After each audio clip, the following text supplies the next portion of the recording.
Hola, muy buenas tardes, noches para algunos quizás. Bienvenida y bienvenida, hermana y hermano, a otro encuentro de vino. Hoy día nos acompaña Óscar Elizalde Prada. Nos va a compartir y vamos a dialogar sobre fe religiosa y comunicación digital en América Latina. Antes de comenzar, ¿cierto? Bueno, primero que todo agradecer este espacio semanal de Vino, la presencia de cada uno de ustedes y contarles quién es Óscar Elizalde Prada. Es educador y comunicador colombiano, doctor en comunicación social de la Pontificia Universidad Católica de Río Grande do Sul de Porto Alegre, Brasil. Su tesis doctoral sobre la comunicación digital de la fe religiosa en la sociedad del espectáculo fue laureada cum laude. También es licenciado en educación con especialidad en ciencias religiosas y magíster en estudios y gestión del desarrollo de la Universidad de La Salle de Bogotá, en Colombia. Actualmente, Óscar es director de comunicación y mercadeo de la Universidad de La Salle de Bogotá, donde ejerce la docencia y la investigación desde hace 10 años. Está también vinculado al Departamento de Formación Lasallista. Hace parte del grupo de investigación Intersubjetividad en Educación Superior y es el editor académico de la revista de la Universidad de La Salle. Junto con toda esta formación, ¿cierto? Y los que nos puede aportar, como hemos visto también para los que recién se van uniendo, tiene una experiencia muy importante desde la que nos puede compartir también, siendo parte de la área de comunicaciones, ¿cierto? Apoyando en el sínodo, ¿cierto? Y vamos a ir compartiendo y dialogando, como siempre, invitados en medio del diálogo o al final, a poder compartir los ecos, las dudas, las preguntas que tengan a Óscar. Pueden escribir también por el chat o levantar ahí la mano desde su imagen. Así que, Óscar, muchas gracias por acompañarnos el día de hoy y puedes comenzar. Gracias, María José, y bueno, y gracias ante todo por esta amable invitación que habíamos también ido conversando ya un tiempo atrás con Claudio, que cuando me contó de esta experiencia tan valiosa que ustedes tienen como grupo, lo que vienen haciendo además que de reunirse, compartir, dialogar, casi como una tertulia, y bueno, y qué bien que además alimentada por un buen vino del Cono Sur, me imagino, ¿no? Sin duda. Así que me parece fascinante porque creo que son esos los espacios que nos dan vida a todos en medio de tantas ocupaciones que todos tenemos, que llegue un viernes y a esta hora, pues tener la posibilidad del encuentro me parece también una gracia. Bueno, yo quisiera compartir en un primer momento algunos elementos de lo que fue tal vez como la temática es muy referida a mi trabajo de doctorado, como mencionó María José, yo desarrollé mi tesis doctoral sobre la comunicación digital de la fe religiosa en la sociedad del espectáculo y tuve la oportunidad de hacer una mirada comparativa entre experiencias católicas y neopentecostales en dos países, en Brasil y en Colombia, tomando como algunos casos de referencia. Pero yo quisiera tal vez, creo que por la oportunidad y por lo coyuntural además, en un tiempo en que estamos fortaleciendo también una comunicación en clave sinodal, yo creo que podríamos, la primera parte, compartirles algo de un poco algunos elementos que yo veo importantes que atraviesan la comunicación digital de la fe en nuestro continente y por otra parte, de pronto, comentar algunos elementos que estamos percibiendo de la comunicación en la iglesia en estos tiempos, ¿no?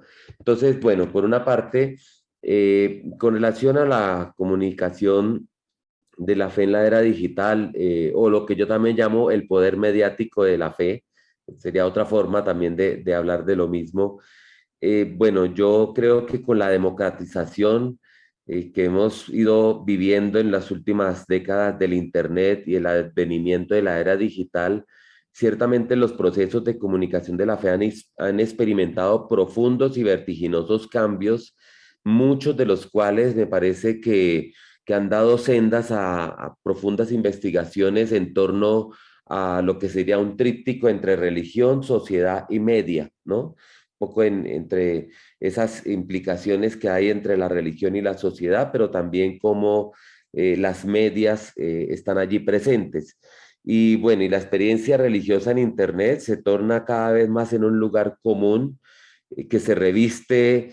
Yo creo que algo interesante de la religión en la época del Internet es que ha tomado las connotaciones de lo que antes tal vez eran las características de cualquier deidad o de cualquier divinidad. Es decir, es una experiencia con características de ubicuidad, de alguna manera que trasciende lo espaciotemporal, que esto ha sido, eso ha sido característica de los lugares sagrados, del fenómeno religioso, de las imágenes, de los símbolos, donde converge lo sacro y lo profano, digámoslo así. Y por otra parte, también el salto cualitativo de la fe en Internet lo hemos percibido con una avasallante omnipresencia en todos los lugares y en todos los momentos. Simplemente con la posibilidad o al alcance de un clic en el dispositivo de preferencia de cada uno, muchas personas pueden entrar a vivir o a compartir una experiencia de fe, una experiencia religiosa. En ese sentido, para mí ha sido muy iluminadora la reflexión de Antonio Espadaro sobre ciberteología. Ya pues es una publicación de hace ya casi 10 años que él publicó por primera vez su ciberteología, después, bueno, en italiano, después se tradujo a varios idiomas. Y allí pues yo destacaría lo que él también ha tal vez resaltado, ¿no? Dice que Espadaro que la red y la cultura del ciberespacio colocan nuevos desafíos a nuestra capacidad de formular y de escuchar un lenguaje simbólico que hable de la posibilidad de las señales y de las señales de la trascendencia en nuestra vida, ¿no? Un poco en esa línea. Entonces, él define la ciberteología como esa inteligencia de la fe en tiempos de la red, la inteligencia de la fe en tiempos de la red. Entonces, la ciberteología podría ser perfectamente una rama de la teología, pero también de la comunicación, desde mi punto de vista, ¿no? Perfectamente tiene ese doble abordaje y tal vez ese sería el fruto de la fe que desprende de sí misma un impulso cognoscitivo en un tiempo en el que la lógica de la red marca el modo de pensar, de conocer, de vivir, de comunicar. Entonces, bueno, esas han sido como las reflexiones entonces, Espadaro como que nos lanzó a unas reflexiones sobre, digámoslo así, cómo viven la fe los nativos digitales, podríamos decirlo también de ese otro modo. Y bueno, y por otra parte, si bien es con esas reflexiones muy contemporáneas, yo también encuentro que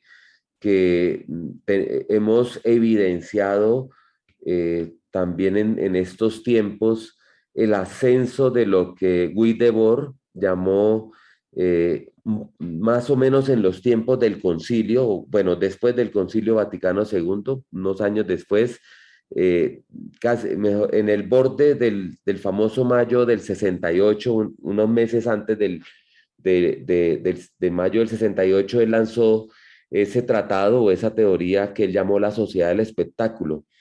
Y bueno, y yo encuentro que la sociedad del espectáculo tiene un aire de profetismo en el sentido que no se perdió, digamos, esa reflexión, no se quedó anclada en este momento. Claro, se hablaba de los más medias, eran otras las realidades, pero lo que yo he podido tal vez descubrir en lo que yo trabajé es que el auge de la comunicación digital de la fe puede adquirir también connotaciones de hiperespectáculo de lo sagrado o de lo consagrado, ¿no? En ese sentido. Y un periodista brasileño de la PUC, donde yo estudié, Pontificia Universidad Católica do Rio Grande do Sul, Yuremil Machado da Silva. Él incluso publicó 40 años después de la Sociedad del Espectáculo una relectura en torno a lo que él ya no llama la sociedad del espectáculo, sino la sociedad mediocre, pero con un juego de palabras, ¿no? Mediocre en portugués sería mediocre, entonces juega con media, entonces él lo ha postulado de ese modo. El hiperespectáculo da lugar también a una sociedad mediocre porque, claro, en ese marco de emergencias entre lo espectacular o lo hiperespectacular, van surgiendo articulaciones comunicativas de la fe y del poder mediático, donde descubrimos la seducción de la sacralidad, bueno, toda esta religión entre toda esta relación entre mediología y religión, pero también entre fe y poder mediático. Entonces, por eso, tal vez los conjuros del hiperespectáculo, si podemos llamarlo así, y como su apogeo en lo que hoy sería como el Sanctum Sanctorum de la comunicación de la fe. Recordemos el Santo Sanctorum, ese lugar tan importante en el templo de los israelitas, ¿no? Del Antiguo Testamento, ¿no? Donde nadie podía estar, pero allí se ha como enraizado toda esta experiencia de fe digital y de pronto sugiere indirectamente esa seducción de la sacralidad, bastante llamativa, sobre todo en tiempos de laicidad y secularismo, como que a pesar de que hay como una fría sociedad postestructuralista, antiutópica, que ha perdido sus narrativas, digamos, legitimadoras de siempre. Entonces la gran paradoja es que a pesar de esto emerge con mucha fuerza como una nueva sacralidad allí justamente en la red. Y bueno, y yo por lo menos, yo creo que lo hemos constatado en varias experiencias. Para mí un primer encuentro interesante cuando tuve la posibilidad de viajar a Río para cubrir la Jornada de la Juventud en el 2013, era el primer viaje papal de Francisco fuera de Italia. Y yo recuerdo buscando historias, ¿no? Llegué unos días antes, encontré una chica colombiana que yo conocía de un colegio de La Salle, bueno, estaba por allí, y entonces me puse como a preguntarle y le pregunté cómo te preparaste para esta JMJ, porque yo sabía que ella era de su grupo de jóvenes, y me dijo, pues Oscar, yo había estado en la anterior, que creo que había sido la de Madrid, y de ahí conocimos un grupo de gente, como en la JMJ, ¿no? Que los chicos conocen aquí y allá. Y entonces fuimos construyendo, pues, como un camino juntos. Y nosotros, para prepararnos para venir acá, nos reuníamos los viernes a rezar el rosario por Skype. En ese tiempo Skype era muy famoso, ¿no? Todavía era importante Skype. Hoy día WhatsApp ha superado a Skype y otros más. Pero era interesante, ¿no? Ella con una mirada internacional, con jóvenes de otros países, se reunían. Entonces, lo que ustedes hacen, ellos lo hacían, pero rozando el rosario por Skype, los viernes también. Eso pero a mí me parece muy interesante, muy paradójico, ¿no? Una sociedad que acrecienta la laicidad, el secularismo, pero de todas maneras vive, realmente está atravesada también por otras experiencias, eh, pues no tan descristianizadas, diríamos así, ¿no? Entonces, yo incluso creo que algunos clásicos, ¿no? Como Lo Sagrado o Le Sacré de Jean-Jacques Gunenburger, como que cobran vida porque él ponderaba que justamente la experiencia de lo sagrado jamás permanece solamente de forma privada o íntima, sino que realmente es compartida en sociedad, pero ahora en una sociedad mediática también, ¿no? También como en esa situación. Bueno, y pues creo que por ahí van pasando entonces también las culturas mediáticas, productoras de comunicación, ¿no? Productoras de medios, pero también son culturas que han ido potenciando la acción simbólica en estos espacios y en estos medios, ¿no? definitivamente no podemos negarlo, también haciendo uso de muchos flujos de espectáculo. Eso también es una realidad.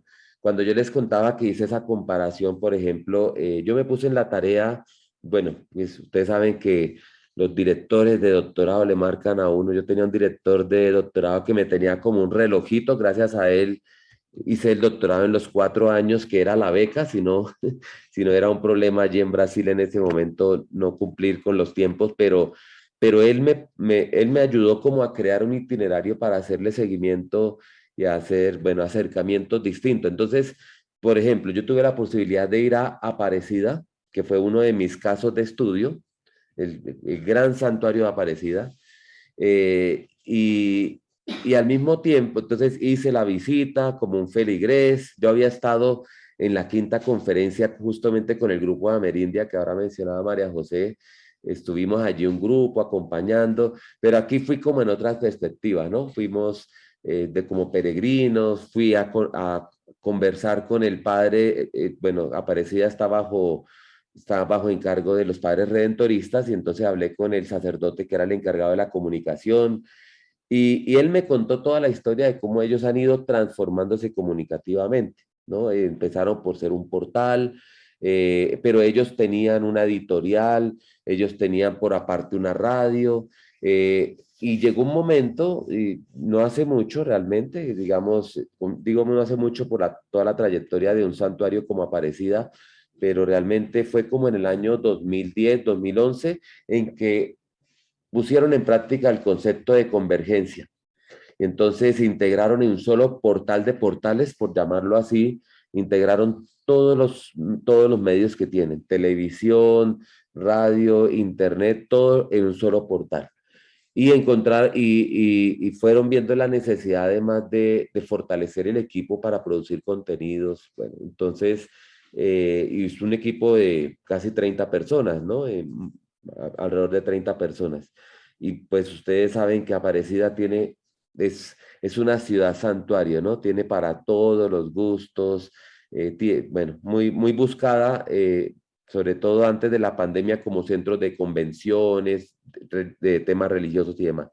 Eh, Esa fue una experiencia. La otra experiencia fue visitar Aparecida virtualmente y comenzar a conocer cuál es la experiencia, por ejemplo, de un brasileño que quiere ir a Aparecida, pero está viviendo al otro lado del mundo. Cómo viven el día 12 de octubre, la fiesta de la padroeira de los brasileños, cómo lo viven desde afuera.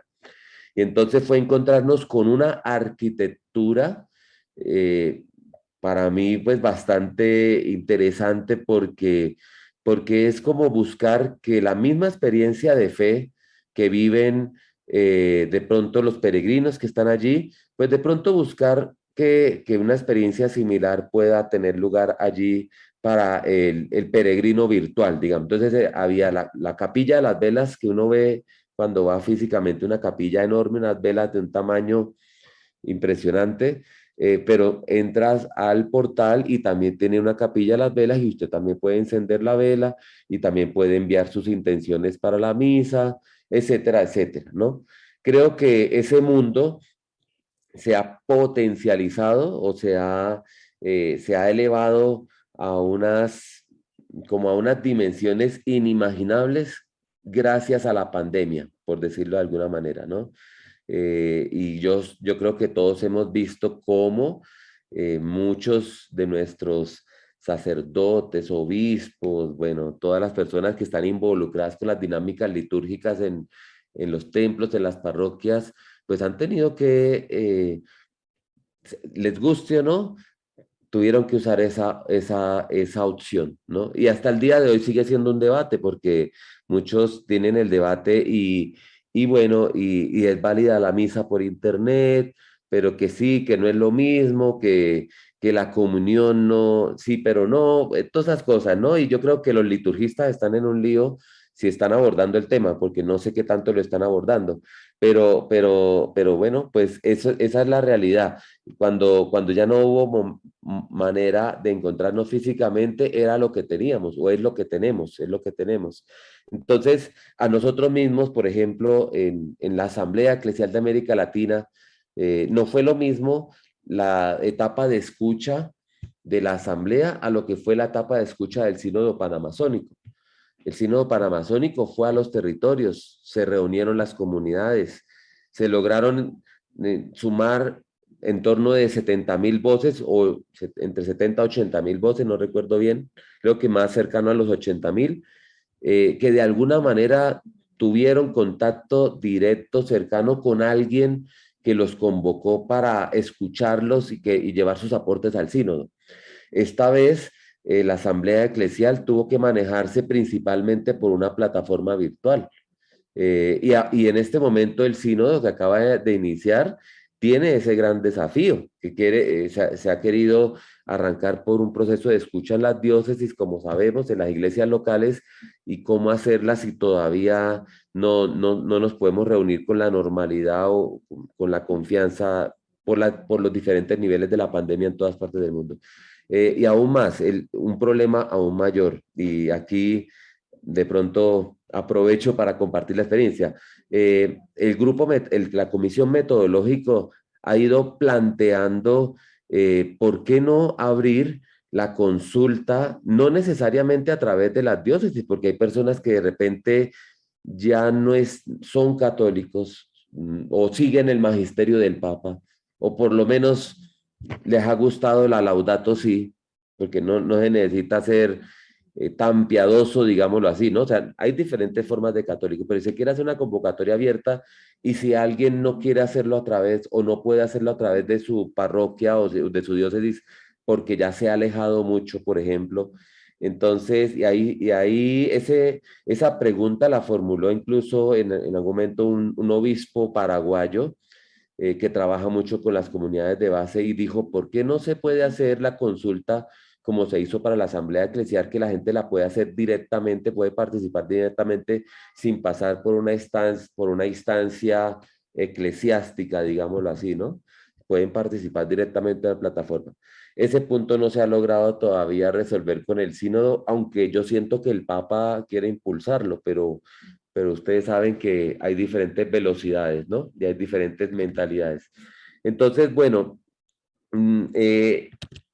esta fue, volviendo a la experiencia Aparecida, mi experiencia Aparecida fue un poco descubrir eso, ¿no? Y entonces descubrir un portal muy robusto, con noticias, con contenidos permanentes que se retroalimentan, con mucha actividad en redes sociales. En ese momento que hice mi estudio, estamos hablando del año 2013, 2014, bueno, 2013, 14, 15, que yo hice mi trabajo allí. Y entonces hice una comparación con otra iglesia, de repente seguramente ustedes la conocen bastante, con la Universal del Reino de Dios, ¿no? La Iglesia Universal del Reino de Dios, que tiene presencia también en todos los países de América Latina. Pero tomé un santuario, digamos, paradigmático, porque para los brasileños, que es el Templo de Salomón en Sao Paulo, Templo de Salomón. El Templo de Salomón es un intento, una búsqueda de una réplica del Templo de Salomón, no solamente en tamaño, sino en su esplendor. Entonces fui también allá, me registré, me presenté, escribí, llamé, no tuve la manera de tener una entrevista con nadie, así que lo único que pude hacer fue entrar como un creyente, por decir así, como en un plano de etnografía. Después entonces hice una etnografía presencial y una etnografía virtual, que es una técnica también metodológica de pesquisa bastante bien desarrollada por Christine Hein. Entonces, claro, pues es otra experiencia, ¿no? Digamos que físicamente no me permite acceder, pero pues virtualmente uno puede acceder a todo. Me llamó mucho la atención, por ejemplo, el tema del marketing. Aquí creo que creo que es un punto interesante. Si yo me ponía a comparar las notas de prensa de Aparecida y del Templo de Salomón, pues abordaban temas a veces hasta parecidos. Por ejemplo, en ambos encontré un tema sobre el suicidio de los jóvenes. Entonces abordaron el tema del suicidio en torno a una serie que en ese momento estaba, bueno, en fin. Y bueno, y una mirada con un especialista, ¿no? Un psicólogo, un religioso, bueno, personas como hablándole a los jóvenes. Un programa muy bueno. La diferencia estaba en que el Templo de Salomón, cuando termina la materia, el artículo decía, y si tú tienes alguna duda, cosa así, ¿no? Si tú tienes alguna duda, si tú quieres conocer más del tema, te invitamos a que participes en nuestros encuentros, los días tal, donde en encuentros para jóvenes, ta, ta, ta. O compra nuestro libro de autoayuda, ta, ta, ta. O visita, entonces ahí hay un tema de marketing directo y sin pudor en los neopentecostales. En los católicos nada, ¿no? O sea, no digamos bueno, pero ahora las cosas han ido cambiando, ¿no? Sí, por el gesto de Fray Manuel estoy de acuerdo. Bueno, hemos ido aprendiendo de alguna manera. Entonces, es un poco de eso fue lo que yo un poco fui constatando. Lo mismo hice en Colombia con el centro, el santuario mariano que es Chiquinquirá, un santuario que está a unas 3 horas de Bogotá, y con otro centro neopentecostal que se llama Avivamiento, que tiene muchísimo impacto en varias ciudades también. Y más o menos iban como en la misma línea, pero con avivamiento era aún más interesante. En avivamiento, ir a avivamiento, avivamiento no es un templo, es una bodega gigante con capacidad de albergar 5.000 personas, como son estos poco las experiencias neopentecostales. Y yo incluso, bueno, como docente, como yo tenía una clase de cultura religiosa, entonces hacíamos experiencias etnográficas con los estudiantes, y una de esas yo ya había ido en algunas oportunidades con ellos, les había dicho, bueno, vamos a estar allá, pero como en actitud etnográfica, vamos a tomar nota. Bueno, entrevistas no se puede hacer de a mucho, pero vamos a hacer una observación participante, fue lo que hicimos básicamente. Y era interesante porque entonces, digámoslo así, la infraestructura tecnológica para conducir la experiencia es impresionante, impresionante. ¿No? La entrada del pastor, por ejemplo, era una entrada con la música de fondo yo no sé si te recuerda la película de Rocky, esa como triunfante, ¿no? Y esa era la música para recibir al pastor con banderas de todo el continente. No nos dejaban a ninguno que no nos conocieran, no nos dejaban hacernos adelante. Adelante estaban las personas que iban a participar más directamente del show, las que se iban a desmayar, las que iban a recibir milagros, todo ese tipo de cosas que yo creo que conocen, más o menos es el mismo prototipo en todo ese tipo de iglesias.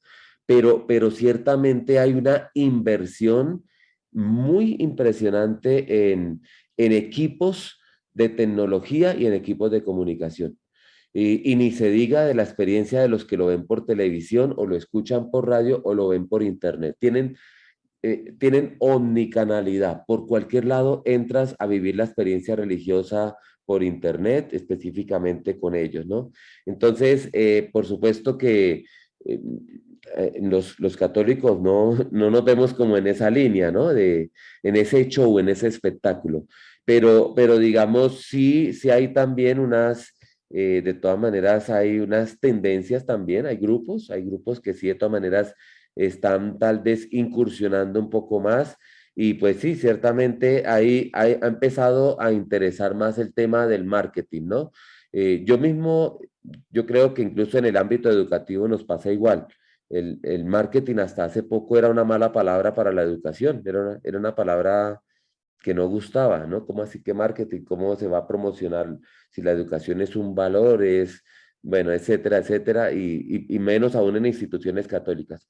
Hoy vamos descubriendo que el marketing de repente es también apelar a los valores de identidad para marcar la diferencia, diríamos hoy, ¿no? Y es un poco lo que también vamos como de pronto aprendiendo, que no se trata, tal vez el Papa Francisco, y con eso creo que voy cerrando por el tiempo que más o menos acordamos para poder promover el diálogo.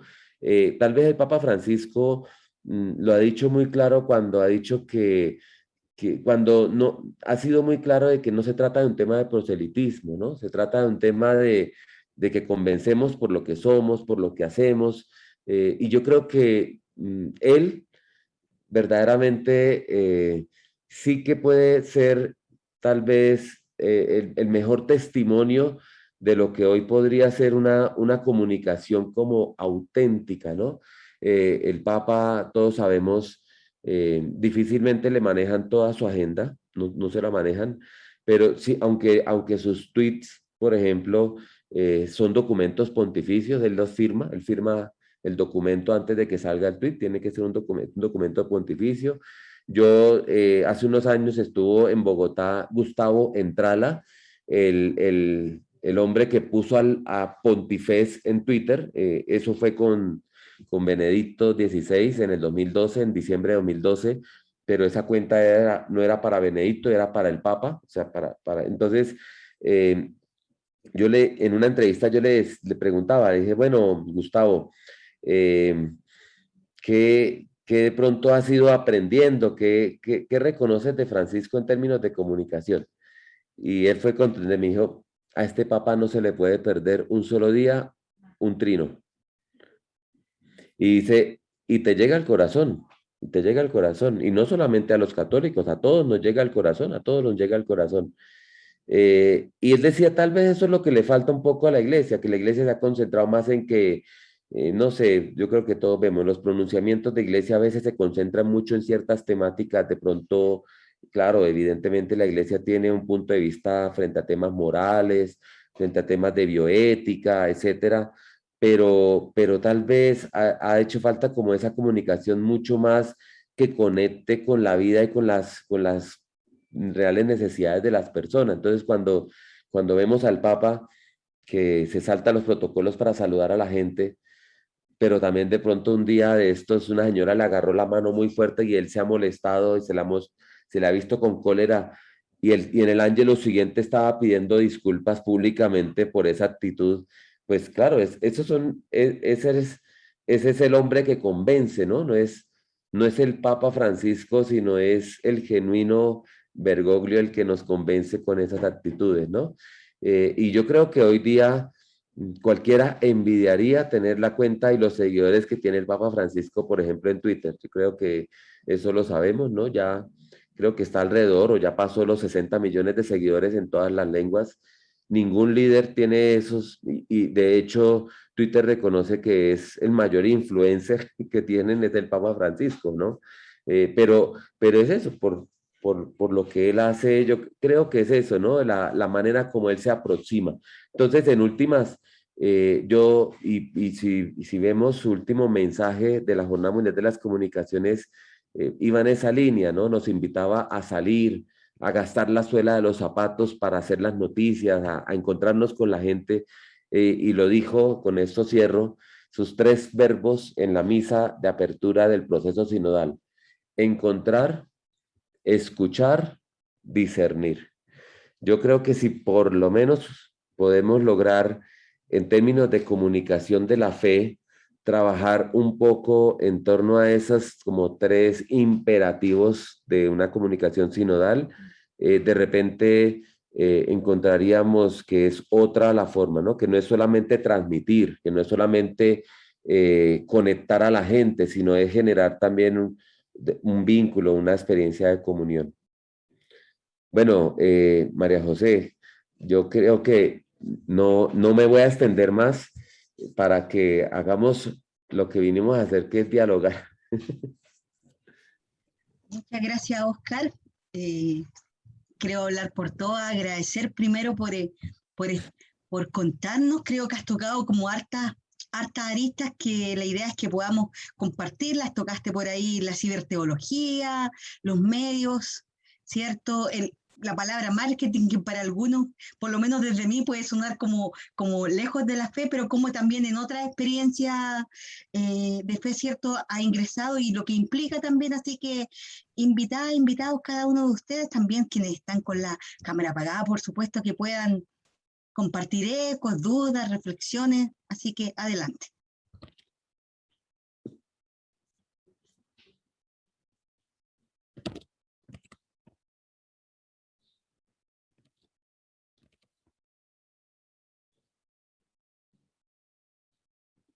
Sí, Carolina había levantado la mano y después Fray Manuel.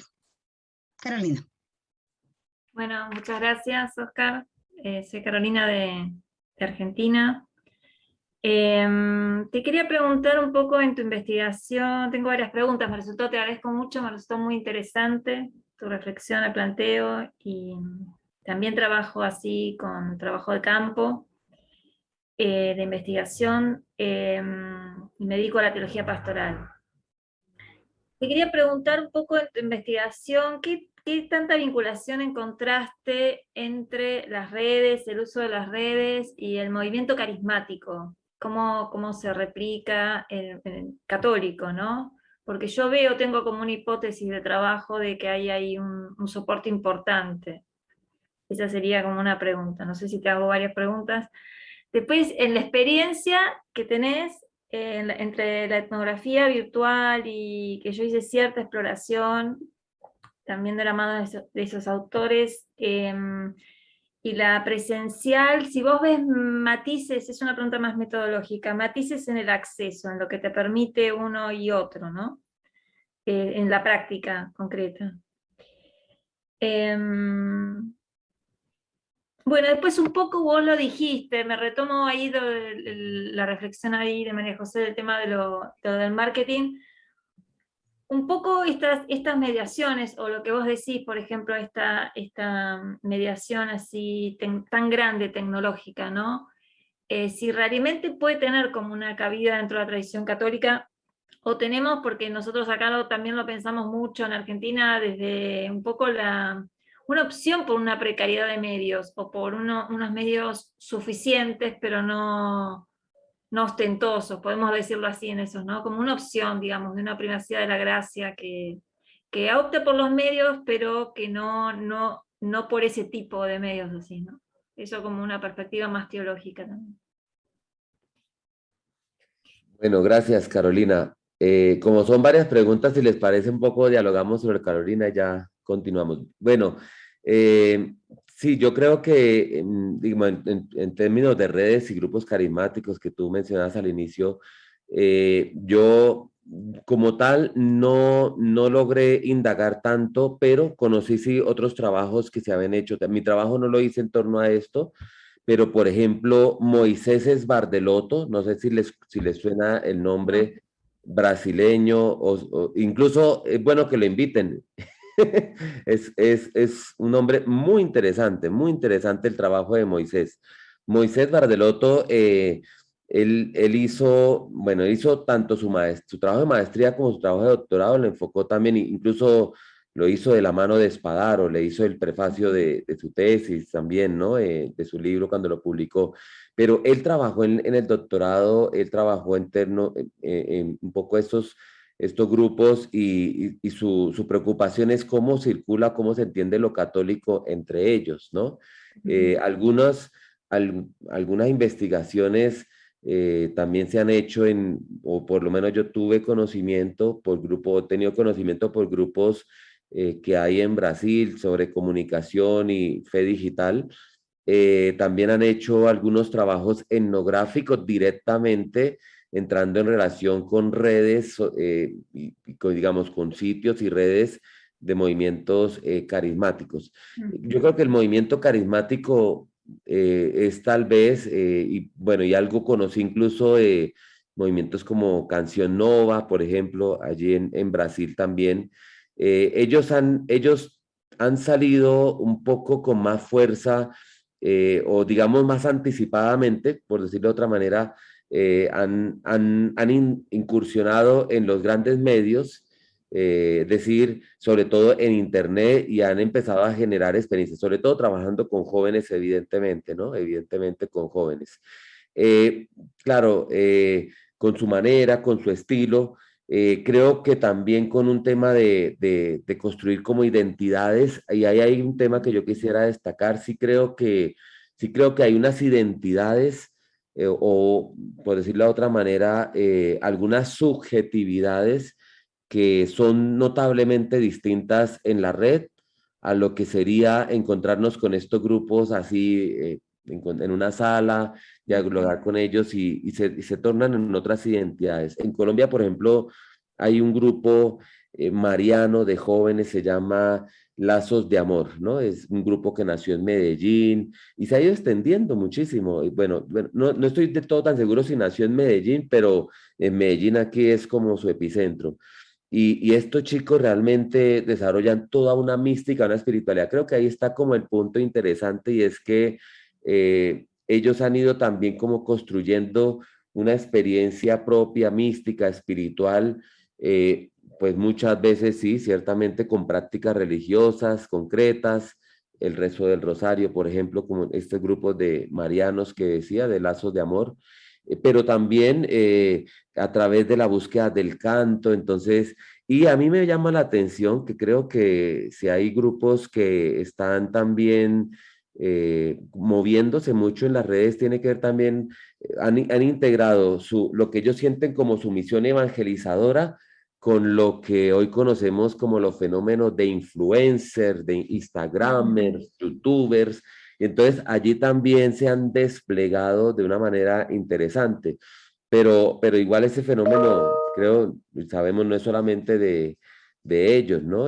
Vemos también hoy día muchos religiosos con un gran potencial y realmente ya a estas alturas unas celebridades, incluso para la asamblea eclesial, les preguntamos a algunos de ellos con el ánimo de llegar a más audiencias, les dijimos, oiga, ¿usted no quisieran decir una palabrita sobre la asamblea eclesial para que la gente participe, para que entre a participar? Y ahí tuvimos a Fray Foto, que es un perfil, ¿no? De un mexicano, un fraile mexicano, y sí, se vinculó. Y aquí en Colombia tenemos a Sor Selfie, a la hermana Marta Moreno, que ese es un tema interesante. Me parece que el caso de la hermana Marta es interesante. Ella ha sido un fenómeno en Instagram, pero ella involucra a sus hermanas. A mí me llama mucho la atención, ¿no? No es ella solamente. Uno ve los videos de ella, sobre todo en TikTok, que es además una plataforma ciertamente desafiante, ¿no? Todavía muchos nos preguntamos si vale la pena entrar en TikTok, si es importante evangelizar en TikTok, ¿no? Uno se lo piensa 10.000 veces, pero esta religiosa, esta monja se lanzó con fuerza y ahí uno ve a las hermanas y hasta me toca la fibra ver a las hermanas mayores haciendo también con ellas la parodia. O sea, es una comunidad evangelizando en un escenario como TikTok y me parece, pues sinceramente, claro, algunos criticarán, ¿no? Algunos dirán, eso no es válido, eso es efímero, eso no tiene proceso, todas esas cosas, ¿no? Hay otros criterios.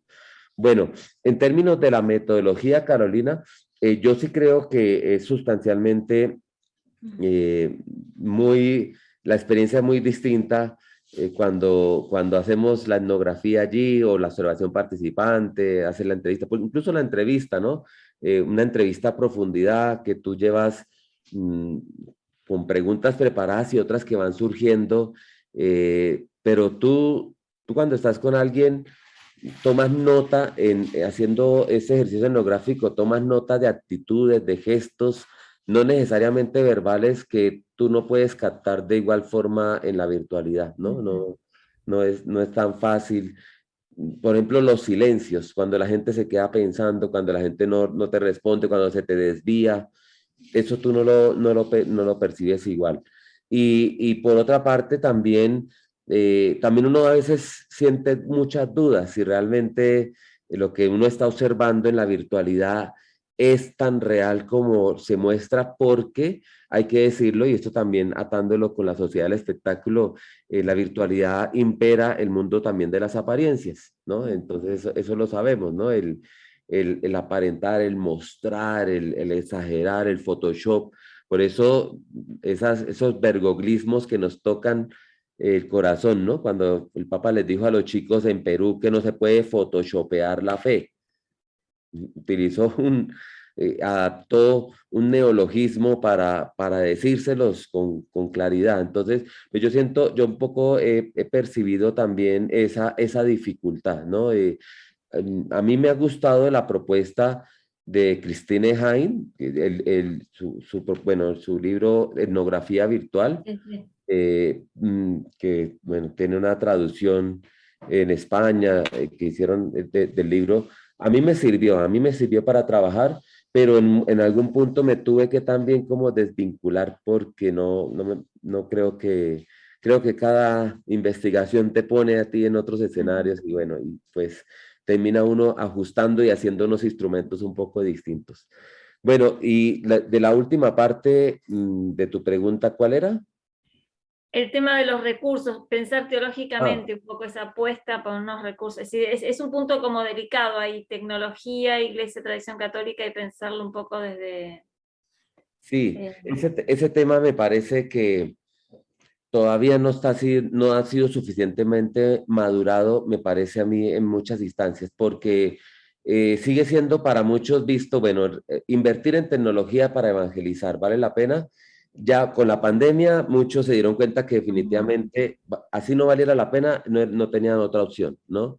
Entonces tenían que, pero otra cosa es, y esto es interesante, a mí me llama la atención, bueno, Monseñor Juan Carlos Cárdenas es aquí en Colombia el obispo de Pasto y él es comunicador y él hace parte del consejo del Centro para la Comunicación del CELAN. En la última reunión del consejo, él dijo algo, dijo, miren, a mí me sigue preocupando mucho nuestros ministros, nuestros sacerdotes, porque no es lo mismo que usted celebre la misa por Facebook y no se trata solamente de poner ahí la cámara y haga lo mismo que usted hace siempre. Entonces, o sea, y él dijo, se necesita investigar el tema y también formarnos para empezar a entender que son otras las dinámicas y otras las formas digamos, de hacer un ejercicio de fe allí, ¿no? Pero a mí me parece que la gran problemática, si uno diría, volviendo a McLuhan, ¿no? Sigue siendo el tema de que en la aldea global, entender con claridad que el medio sigue siendo el medio, no el fin, ¿no? Y yo creo que esa es como la gran preocupación o la gran confusión que hay, ¿no? Que a muchos les preocupa que el medio se les convierta al fin, que entonces, claro, pues evidentemente que no tiene que ver esto con una experiencia realmente profunda de fe. Entonces, y eso también estaba planteado en la teoría, curiosamente, de Guy Debord de la sociedad del espectáculo, ya también se vislumbraba eso, ¿no? Cuando el medio acapara todo. Y creo que además Paula Sibila, la antropóloga argentina, ¿no? Que vive en Brasil ya hace muchos tiempos, trabaja allí. Ella también creo que ha desarrollado todo un trabajo interesante para un poco desnudar esas nuevas antropologías que devienen como de la cultura del reality show, ¿no? Donde entonces prima ante todo el protagonismo, ¿no? Pues porque yo estoy ante una cámara y porque yo tengo un cuarto de hora que tengo que aprovechar porque me ilusiona ver que aumento el número de seguidores, ¿no? Un fin de semana, miren, a mí me pasó estando en Roma en la apertura del sínodo, una de esas cosas que uno dice, no fue olfato periodístico, no, fue una suerte. En el lugar donde nos ubicaron a los participantes de la apertura del sínodo, no sé si ustedes saben, de pronto quienes han ido a la Basílica de San Pedro, eso es toda una logística impresionante en que a uno lo llevan y ahí tú te quedas en ese puestico y tú no te mueves de ahí en toda la misa, bueno, es todo controladísimo, pero controladísimo al rigor. Pues en ese lugar donde estábamos, hay varios, y entonces mm, Cristina Hinogués, la teóloga española, me dice, mira, Oscar, el Papa Francisco viene para acá. Entonces, sí, el Papa estaba ahí cerquita y se estaba acercando a donde nosotros estábamos. Entonces, todos corrimos como un imán, ¿no? El Papa, donde va el Papa, todo el mundo corre a ver si lo puede saludar, le dice algo, bueno. Y el Papa iba solo a saludar a una monja, la saludó, nos dijo a todos, todas son religiosas, y se fue, ¿no? Y bueno, ahí, pero saludó a una monja como con mucho afecto, casi abrazándola. pues todo el mundo se fue como retirando y yo me quedé mirando quién fue la monja que saludó. Y como yo soy colombiano, reconocí que la monja era la monja que había estado secuestrada 4 años y 8 meses en Malí. El día anterior, cuando yo me acosté a dormir, había visto la noticia de su liberación y estábamos 10 de la mañana antes de empezar la misa y estaba la monja ya, bueno, o sea, recién liberada. Entonces, claro, pues yo me fui, la saludé, me presenté, le hice un par de preguntas y pues fui el único periodista que he tenido contacto con ella hasta la fecha porque la monja la han tenido bien cuidada desde que la liberaron.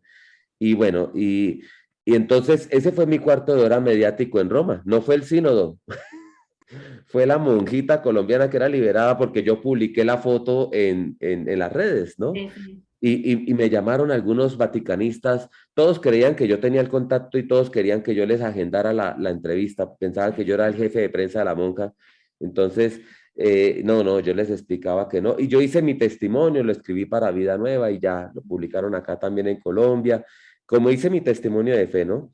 Y bueno, y ustedes saben que hay cosas, ella me dijo cosas, pero yo dije, si yo revelo esto, le hago un daño a esta mujer y la ética nos pide también ser cuidadosos, ¿no? Entonces, esto para decirles, siempre tenemos la tentación de caer en ser el protagonista y tal vez hay que entender que en términos de fe, el mensaje del Evangelio, el mensaje de Jesús o, bueno, el mensaje sigue siendo lo principal, ¿no? Más allá de quien lo diga, quien lo transmita, quien se le ocurra, quien sea el Instagramer, el youtuber o lo que sea.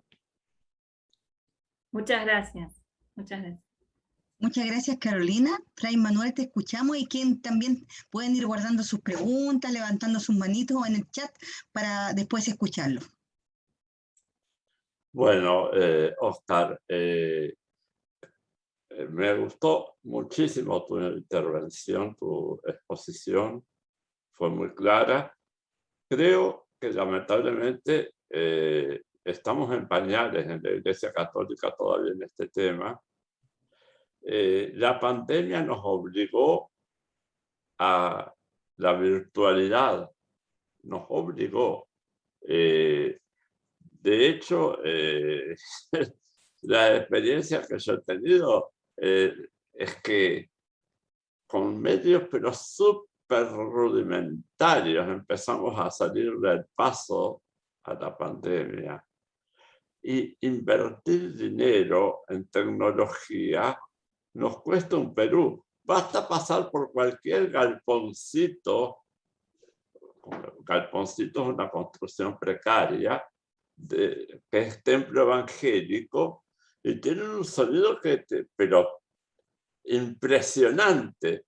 Y nuestro sonido en las parroquias en muchos lados da lástima, pero lástima.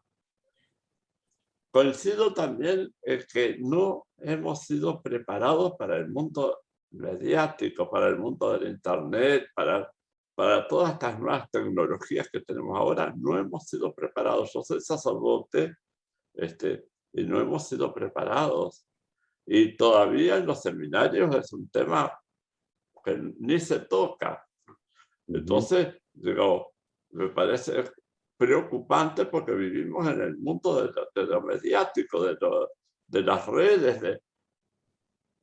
Ese tema en los seminarios, por lo menos en los que yo conozco, se ignora. Y, digamos, coincido también el peligro de los personalismos y de que sea más importante el personaje que el mensaje y que la persona de Jesús, que creo que es lo central en nuestro mensaje. Nosotros tenemos un youtuber bastante conocido, Peregrino Gris, Elio Rojas se llama, y a veces he charlado el tema con él y justamente él también ve ese mismo riesgo y bueno, me pareció muy oportuno tu apunte en ese sentido. Así que te felicito por la exposición, muy clara, muy al alcance de todos y muy profunda a la vez. Gracias, Fray Manuel. Sí, bueno, yo creo que, digamos, yo coincido que nos falta mucha formación en la iglesia nos falta mucha formación. Y yo creo que de alguna manera, bueno, para mí mismo fue una sorpresa, les confieso, el año pasado, cuando me llamaron a mitad de año, me llamó, bueno, Monseñor Miguel Cabrejos, el presidente del CELAM, me dijo, Oscar, estamos haciendo la reestructuración del CELAM y nos hemos dado cuenta que hace falta un grupo que reflexione la comunicación, ¿no? Entonces, queremos que participes en un grupo y que lo coordines. Eso fue el pedido que él me hizo, eso fue en junio del año pasado. El CELAM, los obispos habían pedido en el 2019 hacer una revisión porque les parecía que el CELAM tenía una estructura muy pesada, 7 departamentos, 3 escuelas, o sea, eran 10 unidades, digamos así, y no siempre se comunicaban entre sí. Entonces cada uno hacía lo suyo, entonces pastoral juvenil, vocaciones, etcétera, ¿no? Todos por su lado. Y entonces, fruto de la reestructuración, el CELAM se ha quedado con 4 centros pastorales únicamente, integrando todo. O sea, es decir, no es que ya no le dé importancia a algunas cosas, sino que vio la necesidad. Y lo curioso es que al principio pensaron que la comunicación podría ser una oficina de comunicación, como siempre había sido, un poco. Pues en esa nueva estructura la sorpresa es que han optado por un centro pastoral como tal, que es también el centro para la comunicación. Entonces está el centro de formación, el centro de comunicación, el centro de gestión del conocimiento y el centro de redes de acción pastoral. Esos son los 4 centros. Creo que nos estamos dando cuenta, gracias a la situación de la pandemia, que la comunicación es realmente muy transversal. No es que la comunicación sea por sí ya pastoral, ¿no? Un tema es la pastoral para la comunicación y otro tema es la comunicación para la pastoral, pero las dos cosas deben encontrarse definitivamente. Y a mí también me preocupa mucho lo que tú dices, y es que yo a veces siento que en comunidades religiosas o en seminarios o en los mismos formación para catequistas, para tampoco ir tan lejos, o sea, en todos los niveles laicos, religiosos, presbíteros, hay un enorme vacío o somos todavía como muy ingenuos. Por ejemplo, ¿qué significa predicar en la virtualidad? No es lo mismo, no es lo mismo predicar en la virtualidad, no es lo mismo porque entonces, ¿tú cómo vas a predicar? ¿Con un PowerPoint? Bueno, puede ser una opción que a alguien le sirva. Vas a usar una canción en la predicación, ¿cómo vas a motivar una oración en los medios digitales, etcétera? Pero sí, hay muchas cosas, ¿no? Hay todo un camino por hacer. Muchas gracias, Fray Manuel. ¿Alguien más que quiera compartir algún eco, pregunta, reflexión? Sí, yo quería compartir. Bueno, primero saludar a Oscar, que hace muchos años no nos vemos, pero y una alegría estar ahí viéndote. Han pasado los años, ¿no, Oscar? Todos, Pero bueno, desde la reunión de Amerindia para el Sínodo, Consuelo. es verdad, sí. Pero estaba yo pensando como en más años, pero tienes razón que aquella reunión estuvimos, sí. Pero bueno, no, gracias por tu exposición y pues porque me parece que esto de lo digital es supremamente importante, y que, o sea, hay que asumirlo, aunque no se invierta el dinero, aunque no se sepa cómo, pues si no entramos por esta onda, no hay manera. Pero yo me pregunto, después de esta pandemia que se ha utilizado tanto, ¿tú crees que algo se aprendió? O sea, porque la cosa no es usar, sino cómo usar. Esa es la primera pregunta. Y la segunda, tú mismo has puesto algunos ejemplos. Bueno, Lazos de Amor Mariano me parece un horror. Ese grupo que es colombiano, eso me parece un horror, Dios mío. Pero todos los ejemplos que has puesto, inclusive lo de la Jornada Mundial, bueno, no sé si todos, estoy exagerando, la Jornada Mundial de la Juventud, que para el Rosario. O sea, como que los medios digitales se están usando como para rezar. Y Cristovisión, que tú conoces el canal aquí de Colombia, que hay también en la televisión, que es, yo no sé de quién es ese canal, de la conferencia, yo no sé de quién, para ver el mundo con los ojos de Jesús, es el lema, pero es un canal horroroso. desde mi punto de vista. O sea, solo rezan, solo hay el rosario, y ahorita lo último es un curso sobre exorcismos.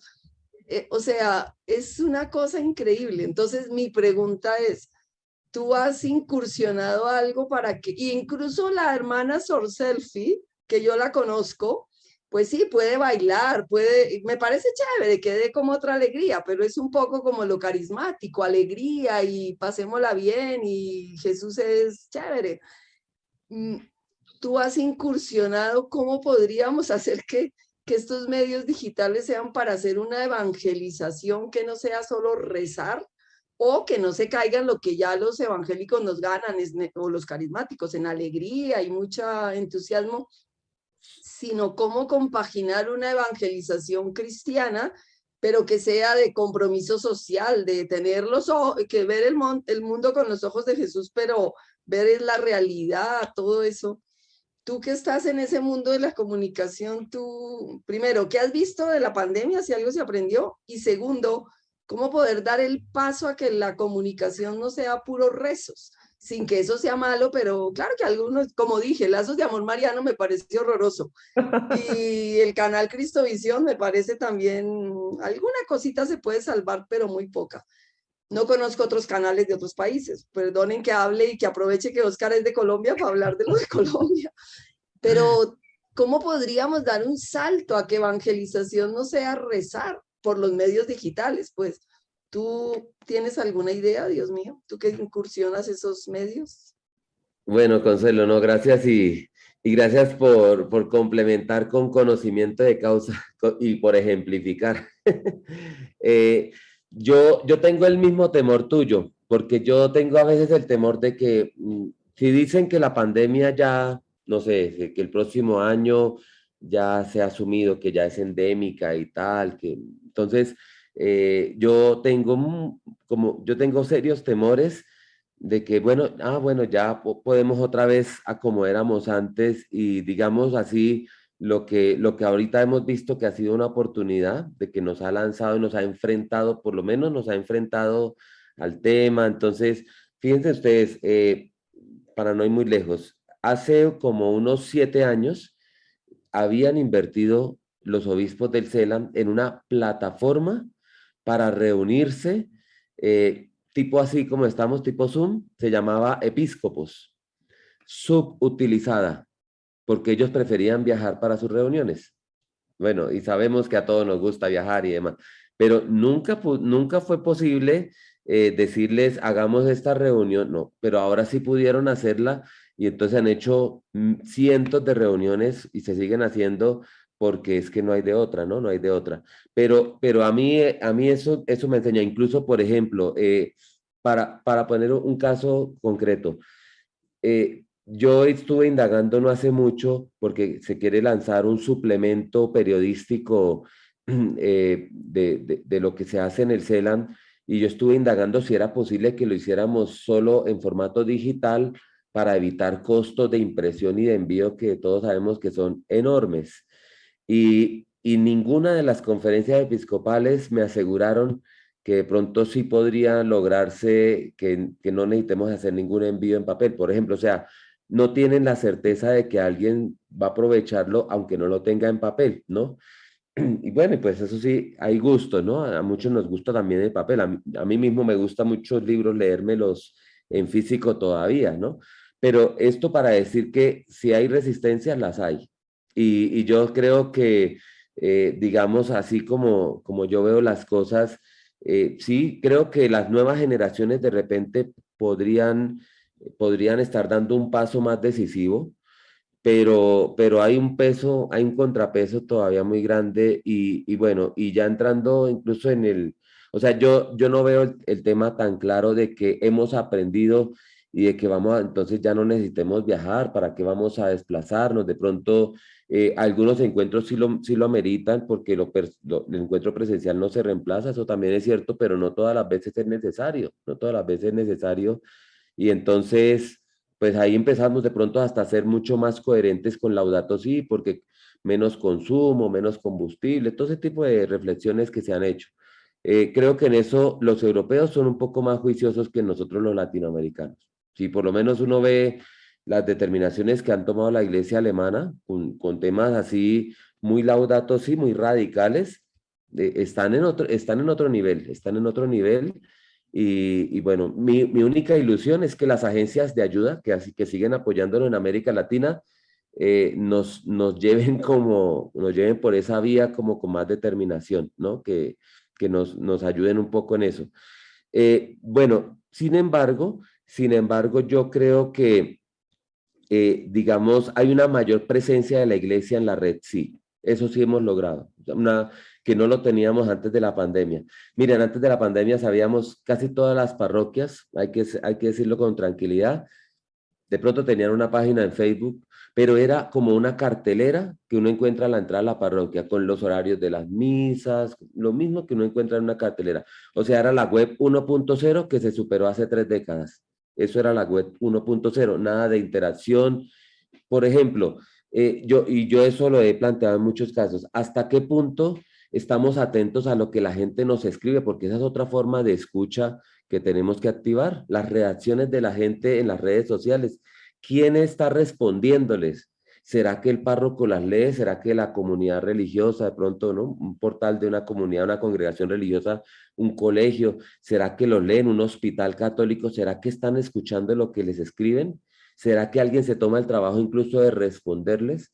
Yo mismo, por ejemplo, en la universidad, pues por la red de la universidad, yo tengo que mirar, yo no solamente le confío el trabajo a la community manager, si realmente yo quiero saber, y a mí me llama la atención, el rector a veces a mí me llama, Oscar, ¿sí vio lo que nos escribieron? Entonces, a mí me gusta, me pone más trabajo, pero me gusta, y dice, llame a esta estudiante, pregúntele a ver qué fue por qué se está quejando, porque es que no es solamente decir, borren ese mensaje porque no nos conviene, no, entremos en diálogo y arriesguémonos. Entonces, en ese punto de una mayor presencia, y por tanto tal vez nos obliga pero no todos lo están haciendo, mucha gente están allí, pero no les responden o les dan un like, pero sí, nada como real. Y con lo segundo, yo también, miren, yo creo que la mayor parte de los medios, no vamos a decir que toda, la mayor parte de los medios católicos, si tienen 3 rosarios al día es poco. Si tienen 3 misas o 2 misas es poco. Están enfocados, mi preocupación es ciertamente que la misma experiencia de sacramentalización de los procesos, digamos, de fe, la misma como insistencia en que todo tiene que ser allí, como ese tipo de prácticas, como tú dices, Consuelo, lo estamos viendo con toda seguridad en los medios, lo mismo, es lo mismo. Y son realmente poquísimas las experiencias que se salen de ese molde, ¿no? Son muy pocas. Por ejemplo, ¿por qué no generar otro tipo de programas como tú dices, ¿no? De análisis de coyuntura? Claro, entonces ahí hay otra presencia de fe, hay otra manera de hacer un diálogo. O sea, en últimas, a mí me parece que sí nos cuesta mucho trabajo ese diálogo fe y cultura, o fe realidad, fe, lo social con la fe, porque estamos muy empeñados en que como que no se nos pierdan las ovejas y entonces tenemos que estar orando, y lo peor es que se están quedando con el mismo público que se quedan las parroquias. ¿Quiénes son las que van a misa? No son los jóvenes, no son los niños, ¿no? Son las señoras que, bueno, pues sí, ellas vienen de esa experiencia, digamos, de su tiempo, ¿no? Casi que un poquito por los lados del concilio antes, pero no estamos pensando en las personas reales, en el ciudadano. Yo incluso hasta pienso, si nosotros leyéramos un poco por qué el Papa escribe Fratelli Tutti y no necesariamente para católicos, por qué el Papa quiere intentar otros diálogos, por qué se abre a hacer visitas apostólicas a espacios no necesariamente católicos tampoco, ¿no? Hay otras cosas allí y no hemos sabido leer, y lo que me parece más triste es que yo siento que teniendo en este momento toda la oportunidad de hacerlo, porque qué grupos o qué congregaciones, qué grupos católicos están realmente preocupados por incidir en la COP26 en este momento? Contados, son mínimos. Y son los problemas mundiales, es allí como donde pasa, incluso donde se valida la fe, me parece a mí, ¿no? Pero no conozco muchas experiencias, Consuelo, de personas que estén creando en lo digital también ese tipo de interconexiones, ¿no? De repente los congresos donde se habla de estos temas un poco, pero así como que esa sea la intencionalidad de un medio, parece que no, y parece que todavía siguen convencidos de que si no tienen esas frecuencias de, digamos, de espacios reservados para las celebraciones sacramentales, como que de pronto no son católicos, ¿no? Entonces, eso es como un concepto de católico que hay allí de fondo. Eso también lo ha trabajado Moisés Esbardelotto. Gracias, Consuelo, o Olga Consuelo, porque aparece Olga ahí, pero ¿Olga Consuelo o Sí, Consuelo? sí, es que me llamo Olga Consuelo, pero no Consuelo. Es que se me olvidó Muy bien. cambiar el nombre, siempre se olvida. Muchas gracias, Consuelo. Está Claudio que nos quiere compartir y Williams también, pero me parece que se le cayó la conexión. Así que si vuelve está Claudio, de ahí Williams. Bueno, Oscar, muchas gracias. Gracias por lo compartido y por esta excelente charla que nos diste. Realmente abriste muchas cuestiones. Y yo me preguntaba, digamos, desde el primer punto, una paradoja, ¿no? Antes de la pandemia, por ejemplo, acá por canales, por cable, recibimos EWTN, ¿no? Y no había ningún problema con las misas, ¿no? que se transmitían por ahí. De repente pandemia, y empiezan a haber misas por internet, por Facebook y demás, y empiezan a ver los problemas. Porque y sobre todo el mismo círculo, ¿no? Hablamos de círculos de cristianos, así entre comillas, de derecha y demás, que antes de la pandemia no había ningún problema, durante la pandemia empiezan a ver los problemas, ¿no? Empiezan a decir si era válido o no la misa y demás. Un poquito eso, quería preguntarte si en tu estudio y análisis pudieron ver, digamos, este nivel de paradoja que hay en estos grupos que actúan así, ¿no? Por otro lado, esto de espadar o de habitar las redes, habitar el espacio de los ciber, ¿no? La ciberteología, me preguntaba si ese espacio ciber que marcan, digamos, justamente un espacio en tiempo diferente, realmente están como propuesta para cambiar también estructuras. Te lo hago la pregunta esto porque hace un tiempo acá en mi barrio venían los testigos de Jehová y mayormente salían las mujeres, ¿no? a golpear la puerta, yo. Y una vez me tomaron el número de celular, ¿no? Yo lo atendía bien, los escuchaba y demás. Y después, bueno, ella me escribe y me dice, bueno, muchas gracias por participar, pero ahora lo conecto con un varón de nuestra congregación, que es el que va a estar en contacto con usted, porque como una cuestión de que los varones, ¿no? Ahora entraban, después de esa acción de las mujeres, ahora reafirmaban los varones, ¿no? Y seguían una estructura, digamos, patriarcal. Entonces, por más de estos medios, parecían un espacio y tiempo diferente, pero las estructuras no cambian, ¿no?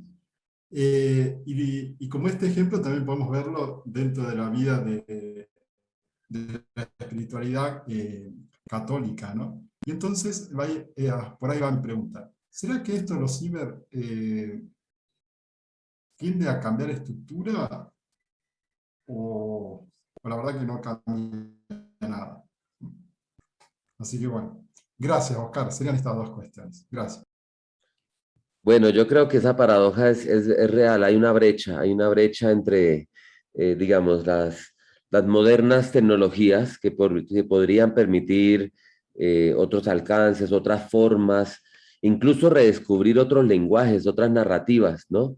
Pero por otra parte hay unas mentalidades, como tú dices, patriarcales, afiancadas, también conservadoras, ¿no? O neoconservadoras, incluso que digamos, de alguna manera, en lugar de, tal vez en lugar de entender que las posibilidades de comunicación actual nos podrían llevar a renovar un poco esas formas pastorales, estas formas evangelizadoras, es más bien el esfuerzo de que estas nuevas tecnologías y estas nuevas estrategias se acomoden a mi propia manera de ver las cosas, a mi propia, digamos, a los propios fundamentalismos que tenemos de pronto allí, ¿no? A esas miradas. Y yo creo que esas tensiones igual se viven o se han ido viviendo en los últimos sínodos, sobre todo durante el papado de Francisco. Fíjense ustedes cuando aparecen las temáticas de la familia, ¿no? Que generan controversia, las temáticas de jóvenes, ahora cuando ocurrió también con el sínodo panamazónico, ¿no? Y siempre creo que además, y eso incluso lo hemos dialogado en la Comisión de Comunicación del Sínodo, es muy posible que aparezcan símbolos para resistir a estos procesos que nos quieren más bien sacar de esas perspectivas como tan conservadoras y tan patriarcales, ¿no? Entonces seguramente van a surgir símbolos y yo creo que va a ser como una forma de resistencia, pero también hay otra resistencia que a mí me parece bastante más compleja porque es mucho más difícil de detectar, que es la del silencio, ¿no? A pesar de que el sínodo, y yo lo dije en un momento en una reunión, aunque hagamos lo que hagamos en comunicación, hay algunos sectores en el mundo, hay algunos episcopados que prefieren como que no hemos recibido información, como que hacen como si no recibieran información y optan por el silencio y optan por, digamos, desconocer que estamos ya en un proceso que nos involucra, que nos debe involucrar a todos. Incluso a mí me llama mucho la atención que ya en la apertura del sínodo yo vi mucha gente expresándose y diciendo, he ido a mi parroquia, he ido a mi diócesis a preguntar cómo puedo participar y nadie tiene ni idea, nadie me dice nada, nadie me orienta, nadie conoce. O sea, el feligrés sabía, el laico, el de a pie sabía y quería y nada, ¿no? Entonces creo que allí también hay otras formas de resistencia en esos silencios intencionados, digámoslo así, ¿no? Porque no es que no sepan, o no es que no, sino que no quieren informarse, no les va a interesar ver un documento. Además que hay que reconocer que los documentos que se producen en la iglesia siguen siendo poco amigables, diríamos hoy, ¿no? Siguen siendo, ¿quién se va a leer? Así sean 30 páginas, ¿quién se va a leer hoy día? Un curioso cristiano de a pie se va a leer las 30 páginas. Bueno, si está interesado en el tema, sí, se le interesa, sí, pero de pronto no necesariamente, ¿no? Y cómo se las escribimos, cómo se las explicamos, todo ese tipo de cosas, creo que también es interesante, pero a mí me parece que ese es el punto.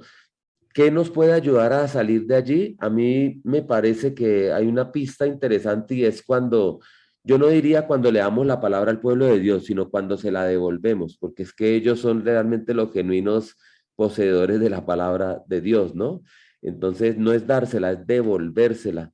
Un poco en la perspectiva de, de, de lo que aprendimos de Carlos Mesters, ¿no? Que también tal vez nos ayudó a redescubrir en su forma bueno, en todo su trabajo bíblico, ¿no? Que no es que le estemos dando algo, no le estamos regalando la palabra, no le estamos haciendo un favor. Nos estamos haciendo un favor nosotros cuando les reconocemos que ellos no son cristianos de segunda categoría, ¿no? Que tienen todos los mismos derechos que cualquier bautizado. Muchas, muchas gracias, Claudio, por aportar al diálogo. María, te escuchamos. Buenas tardes, buenas noches, no sé qué horas son ahí, aquí de noche en Boston.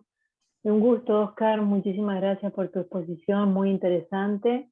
Estoy aquí en el Boston College, bueno, trabajamos un poco en formación con Rafael Luciani y Félix Palazzi, en formación continua, un departamento que se está abriendo. No, solamente iba a hacer, algunas cosas ya las fuiste respondiendo, que era toda la realidad de la pandemia y cómo hacia adelante, un poco lo que también preguntó Consuelo, ¿no? O sea, ¿qué cambió? Que ya lo respondiste.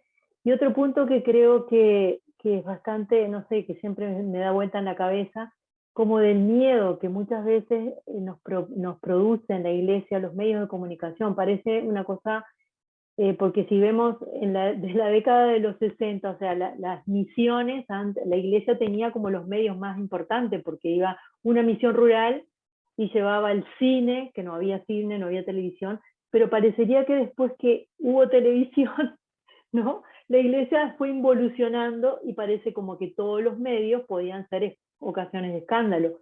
Incluso ahora con toda la situación, los abusos, también se han puesto en evidencia que a través de las redes, ¿no? De pedofilia, o sea, muchas cosas también suceden por los medios como que eran los peligrosos. Incluso cuando se mencionó aquí de los seminarios, hay seminarios que no dejan tener teléfonos, ¿no? Como que la comunicación, incluso el WhatsApp puede ser un motivo de escándalo, o sea, como un miedo, yo percibo eso como un miedo, ¿no? Entonces, como también esa realidad, o sea, el buen uso, como que esto se ha visto ahora en la pandemia, el buen uso del medio, o sea, el medio en sí mismo no es malo ni bueno, o sea, cómo se usa es la cuestión, ¿no? Que yo creo que, no sé si está relacionado en que no estamos preparados o no tenemos las herramientas para saber utilizar este medio, que algo nos abrió la pandemia, pero que no sabemos mucho tampoco cómo hacer, porque inconscientemente está el medio de que si te abrís a todo lo que se te muestra, entonces te vas a perder, o sea, el mundo te va a absorber y no sé. O sea, yo creo que de fondo es como de seguir pensando que los cristianos somos medio como niños, ¿no? Que siempre tenemos que ponernos algo que no veas para allá, porque no sé qué piensas tú de eso. Yo estuve en una comunidad que fundador uruguayo, era el que tenía la cara visible de la única misa que había durante años, la celebrada por él, y cuando explotó todo un escándalo, también la iglesia se sintió como avergonzada, ¿no? En la década de 1900, en el siglo pasado, 1990, en esa época, pero en ese momento la cara visible de esa persona era la cara de la iglesia, y al salir un escándalo, también la iglesia se sintió como que más justificaba, ¿no? Que los medios podían, o sea, a quién ponía y cómo se ponía, y que poner toda la luz a través de los medios es como que esa cuestión de esconder las cosas que pasan y no, como que está relacionado. Por eso lo digo, porque yo lo viví, ¿no? O sea, en cierta manera. Entonces, bueno, eso. Muchas gracias. No, María, yo creo, bueno, un saludo hasta Boston y sí he visto algunos de tus trabajos con Rafael, los he leído, bueno. Yo estoy muy de acuerdo contigo y yo incluso he percibido, fue un tema incluso que hicimos una reflexión de un encuentro de educadores católicos de Brasil en Cuiabá hace 3 años, y la discusión era en torno a esos extremos que se chocan entre los tecnófilos y los tecnófobos, ¿no? Entonces, tenemos los extremos de los que no pueden hacer nada sin la tecnología, no pueden vivir sin la tecnología, no se sienten vacíos, etcétera, se enferman, es caótico que se te quede el celular en casa. No, hay que devolverse, no hay manera de vivir sin el celular, etcétera, ¿no? Que no te puedes desconectar, porque también en tema de salud mental, etcétera, ¿no? Duermes con el celular en la mesita de noche, uno no sabe quién te puede escribir a la 1 de la mañana, de pronto aprovechas y miras qué te han escrito, todo ese tipo de cosas. Tecnófilos. Y lo mismo en su acción educativa, si son educadores, pero si son pastoralistas, entonces todo con tecnología, todo con tecnología. Y en el otro extremo, los tecnófobos, que tiene mucho que ver con lo que tú dices, porque yo también, por ejemplo, yo me he visto en muchas situaciones donde me han reclamado porque he publicado una noticia donde, me pasó el año pasado, una noticia donde un obispo de Panamá denunciaba a un sacerdote que había cometido una situación de abuso, lo denunciaba el mismo obispo. Entonces publiqué la noticia y me llamaron y me dijeron, pero tú ¿por qué hablas de...? Pero entonces yo le explicaba, no, pero me parece muy bien, eso le hace bien a la... Tenemos que mostrar que hay también unas buenas prácticas y que hay gente que está dando la cara y asumiendo el problema. Entonces, bueno, eso fue todo un debate, pero para muchos que tienen ese miedo, esas fobias a los medios, a las tecnologías y todo, tiene que ver porque siempre están sintiendo que donde hay un periodista te van a sacar algo, te van a cobrar algo, van a revelar claro, y es que como estamos acostumbrados, o nosotros mismos hemos propiciado la cultura de que cuando la iglesia está en primera plana es porque hay un escándalo. Cuando sale en las noticias de primera plana, de televisión, de prensa, es porque hay un escándalo, ¿no? Pero nosotros no le hemos, pues primero sí, si hay un escándalo, pues hay que afrontarlo. Y entonces hay que constituir un equipo de crisis comunicativa que tiene que afrontarla, pero tiene que dar la cara. La respuesta a la crisis no es el silencio, no es apagar el celular, no es decirle al periodista, no, nadie te puede atender, porque eso ayuda mucho a que la crisis se acentúe, eso lo sabemos, pero difícilmente esto sea, o sea, difícilmente sobre esto hay unas determinaciones como fuertes. Por lo menos, bueno, hay protocolos, pero en comunicación no tenemos protocolos para afrontar las situaciones como deben hacerse, ¿no? La gente valora mucho cuando uno reconoce los errores en público también, eso también la gente lo valora. Cuando dicen vamos a responder, eso también la gente lo valora. Cuando dicen nos equivocamos, yo no debía haberlo trasladado a esa parroquia, a esa comunidad. Y yo, cuando lo asumes, ¿no? Por eso, pero eso ha sido asociado con estas fobias que tú dices.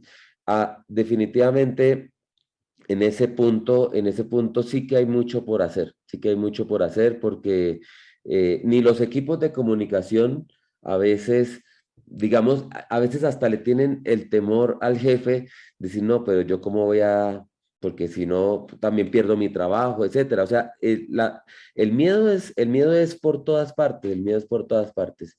Y definitivamente el miedo paraliza, el miedo paraliza. Entonces, comunicación nada puede ser más catastrófico, ¿no? Que actuar por miedo. Y además que se toman decisiones terribles, muy erradas, ¿no?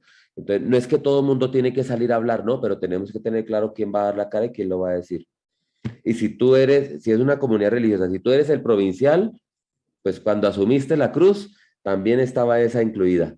No, si tú eres el párroco, lo mismo. Si tú eres el laico que lidera tal grupo, pues lo mismo. Entonces, y sí, en eso creo que en eso nos falta años luz de trabajo. Muchas gracias, María, por tu aporte y los ecos a este diálogo. Juan Pablo, te escuchamos.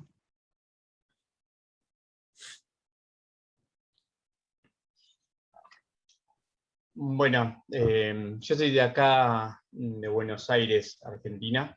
Soy sacerdote. Yo trato de hacer como todo un trabajo de evangelización, más que nada por el Instagram. Empecé más fuerte en TikTok. Pero bueno, el tiempo después no da para todo. Así que uno hace hasta donde llega. En el medio también, como estoy estudiando y tiene que ver el estudio, esto para contextualizar un poco, el tema del lenguaje en la evangelización, ¿no? Específicamente estoy trabajando con la catequesis. Y como algunas cosas que se fueron planteando, y me parece que está bueno tener en cuenta. Me gusta mucho esto de los tecnófilos y los tecnófobos, son términos que me parecen buenísimos. Hay una cosa que se trabaja mucho, yo no sé cómo cómo se trabaja, por ejemplo, en el CELAM, que se tiene mucho cuidado en las palabras que se utilizan para unificar el mismo pensamiento en toda Latinoamérica, que es muy difícil eso. Entonces, hay que pensar qué es lo que se dice. Entonces, eso es una percepción, no sé cómo lo ves vos con respecto a Latinoamérica, hay muchísimo cuidado de qué es lo que se dice y muchísimo cuidado de qué es lo que se calla, ¿no? Hay una tensión que no sé cómo se trabaja. Entonces yo los escuchaba un poco, bueno, se hace en las redes sociales y se termina haciendo lo mismo que en los templos. Es verdad, pero por lo menos es algo. Entonces, ahora, la creatividad en las redes son de otras edades que no las estamos trabajando, quizás. Entonces, bueno, ahí es donde me parece que hay cosas que se van callando y no se hablan. Dicen, no, por lo menos estamos en las redes. Bueno, ¿por qué no hablamos un poco qué pasó con los otros que tenemos que evangelizar también? Eso es los de los cuidados, de callar y hablar. En una formación que fui haciendo sobre evangelización digital, apareció todo el tema de la televisión también, y uno de los temas que apareció de fondo es guarda con las entrevistas en la televisión. El año pasado también me llamaban bastante, pero no, claramente que no tenía ganas. Entonces llamaba y mandaba a mis hermanos. Pero la cosa es que todo lo que digas en la televisión, alguien lo puede cortar y se puede decir lo contrario, ¿no? Entonces, hay como toda una manipulación de la información que hay que tener cuidado, y a la vez hay una necesidad de salir al flote. Entonces, ahí, ¿qué formación hay a nivel medios, desde lo que vos ves de la iglesia? Yo claramente no estoy viendo mucho, entonces por eso lo estoy preguntando. Eso. Y después, otra de las preguntas que tiene que ver con mucho clericalismo que hay también en las redes. No es lo mismo que esté hablando un laico, que esté hablando una hermana, que esté hablando un sacerdote. No es lo mismo.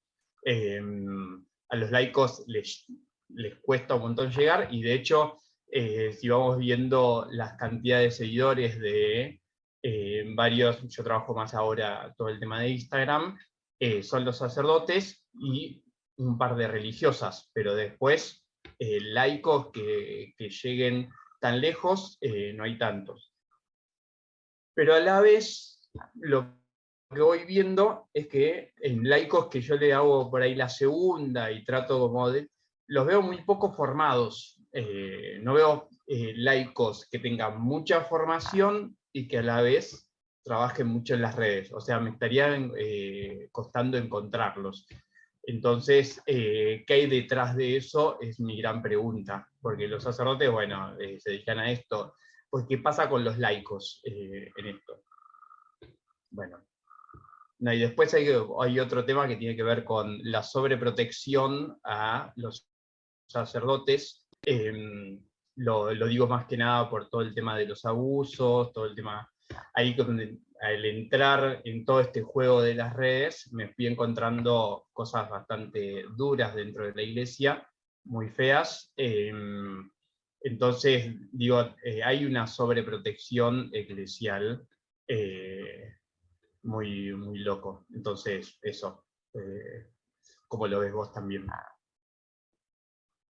Bueno, yo creo que lo que tú decías al inicio de los lenguajes es definitivamente la clave, ¿no? Bueno, o las narrativas mediáticas, y cómo van evolucionando pues es impresionante, ¿no? Por ejemplo, y además que las redes lo propician, porque como sabemos que los algoritmos, por ejemplo, benefician más los mensajes que van con video a los que no tienen video, o peor aún, los que no tienen imagen.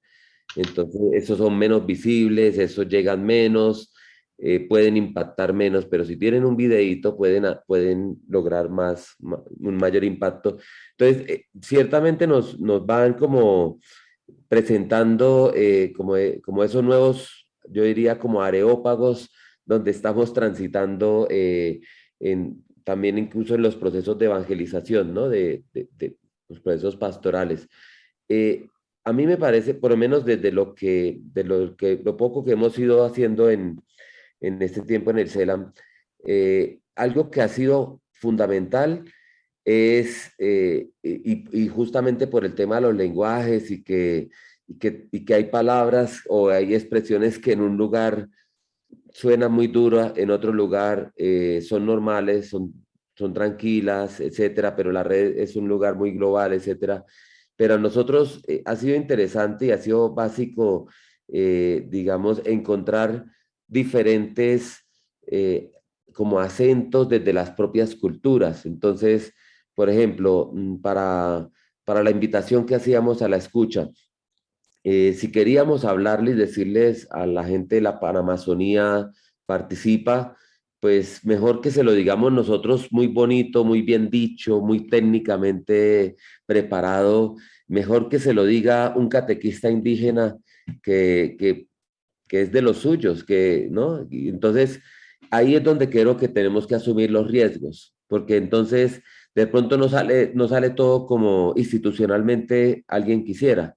No, nosotros yo creo que no es perder terreno, tal vez es ganar porque es dar muestra de que pues si realmente la comunicación está al servicio del pueblo de Dios, pues que sea una realidad. Si la comunicación se ha pensado que sea al servicio del pueblo de Dios ante todo, pues entonces que sean todos los que puedan participar. Que hable una religiosa de Perú, tuvimos un grupo de pastoral juvenil de Venezuela, un grupo de Generación Francisco de Argentina, participaron en otro. Entonces, ir como rotándolo y pues claro, y tratando de que nadie se nos quede por fuera. Ese es el otro punto, ¿no? O tratando de decirles, mira, si sientes que no te estamos dando oportunidad, levanta la mano para caer en la cuenta, porque creo que eso es como un poco como necesario, ¿no? Y yo también creo que en términos de formación hay que hacer opciones radicales, por ejemplo, en los laicos. Creo que en algunas experiencias se ha avanzado mucho. Por ejemplo, yo miro comunidades, por ejemplo, en Sucumbíos, en Ecuador, en la frontera entre Ecuador y Colombia, un trabajo fantástico de los carmelitas de muchos años, que aunque intentaron borrarlo con cambios así muy autoritarios, la gente se mantuvo porque es que la gente tenía proceso, porque la gente venía de eso.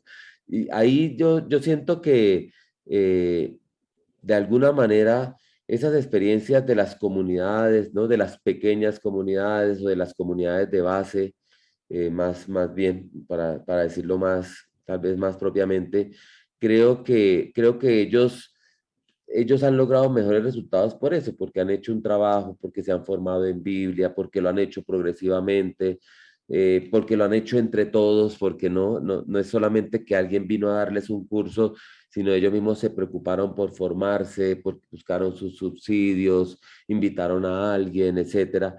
Entonces, yo sí creo que hay que promover eso y digamos, incluso hay que promover que los laicos lo pidan porque también es difícil reconocer la mayoría de edad, como alguien decía hace poco, que es verdad que hay como una cierta tendencia a infantilización a veces, de ese cuidado, de que cuidado, apártate, ¿no?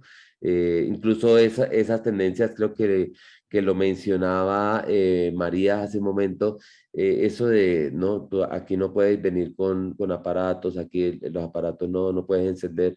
Entonces, son otras formas como de control, pero lo que realmente necesitamos es formar la conciencia crítica, ¿no? De coger una noticia, analizarla, qué intenciones hay acá, quién puede estar detrás a quién le preocupa decirlo de esta manera, ¿no? A quién beneficia decir esto de esta forma, ¿no? Y de todas formas, sí también es cierto que también es difícil enfrentarnos y no es nada fácil encontrarnos con que también nos atacan a través de la comunicación, porque hay mucha gente que también ha estado muy herida y porque nunca las escucharon, porque nunca nadie les puso atención o les dio una respuesta, pues entonces también se proponen pues como homogeneizar y que toda la iglesia es así, que todos somos así, etcétera, ¿no? Todos nos etiquetan porque ellos se sintieron estigmatizados y de alguna manera pues quedaron también marcados por ello y bueno, y eso también lo arrojan en las redes. Además, no podemos desconocerlo, y eso ya es de público conocimiento, que los grandes dueños de las grandes empresas de redes propician además estos discursos del odio, estos discursos de la polémica, ¿no? De la controversia, de alguna manera de lo emocional, ¿no? De lo reaccionario, y pues allí, claro, no, digamos, no, se hace todavía muchísimo más necesario. El tema no es, todos lo sabemos, no es decirles esto es bueno, esto es malo, ¿no? Es formar el criterio para que la gente con su conciencia crítica tome decisiones. Y bueno, y Juan Pablo, y me alegra mucho y me gustaría conocer más de lo que estás trabajando en tus investigaciones, en tus estudios, que me parece interesante también poder después conocer más, porque creo que esas semióticas hoy día, bueno, van a seguir cobrando mucha importancia, ¿no? Y yo creo que ahí también hay que, pues hay que abrir caminos, ¿no? Hay que abrir caminos, hay que generar estos diálogos. Y bueno, y yo creo que el problema grande es que se quede de pronto solamente nosotros, pues que estamos muy vinculados al mundo académico, pero yo creo que el gran problema es conectar la academia siempre con la sociedad, siempre me parece que es el gran desafío. No sé, nosotros a veces, yo no sé si nos hacemos las preguntas que se hace la gente o que la gente, o las respuestas que busca la gente son otras a las que a veces nos hacemos, pero ahí siempre tenemos el reto, ¿no? Ese diálogo academia, sociedad, y bueno, y con instituciones también, por supuesto. Muchas gracias, Juan Pablo, por aportar la perspectiva desde experiencia y también desde los estudios, ¿cierto? Para ir ya finalizando este encuentro que ha estado muy enriquecedor, ¿cierto? Vamos a compartir brevemente algunos ecos que hay también en el chat, ¿cierto? Aparece, pero el marketing puede ayudar o manipular, puede acercar al centro o alejar, hay que tener muchísimo cuidado. También Carolina nos dice, algunas señoras es que están haciendo un trayecto formativo, citan, eso lo coloca entre comillas, videos de sacerdotes para confrontar lo que se enseña en el encuentro, como si fuera la palabra de Dios. Y Claudio responde a ese comentario, ¿cierto? Creo que es parte del clericalismo que se vive en algunas partes, donde la palabra del presbítero es más que la del pueblo. Recogemos también esos ecos, quedamos con mucho para seguir discerniendo. Primero que todo, gracias, Óscar, por compartir tus saberes, tus sentires, no solamente desde tu profesión, sino desde tu experiencia a nivel eclesial. Gracias a cada uno de ustedes por compartir su experiencia, los diferentes sabores desde las diferentes vocaciones y realidades y países. Recordar también que la próxima semana, acá tengo el dato, ¿cierto?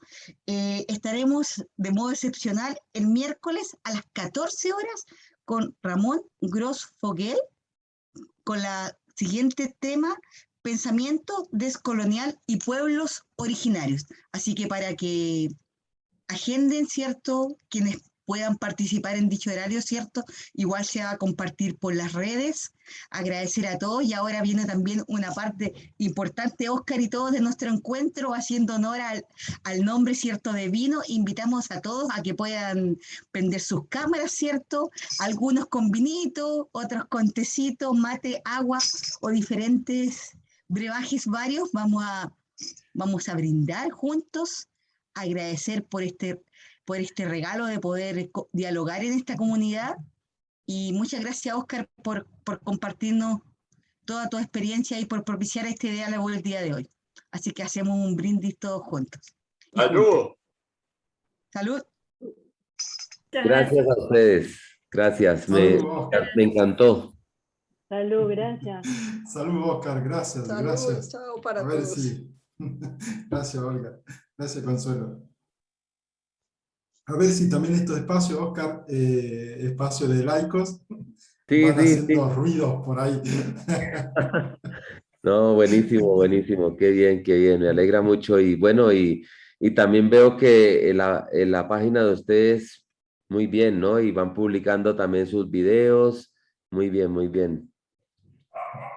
Bueno, Oscar, cualquier cosa, cualquier Gracias. ayuda, visión para poder ir mejorando, agradecemos. Bueno, gracias, gracias. Un abrazo. Chao. Un abrazo, Oscar. Chao. Chaucito.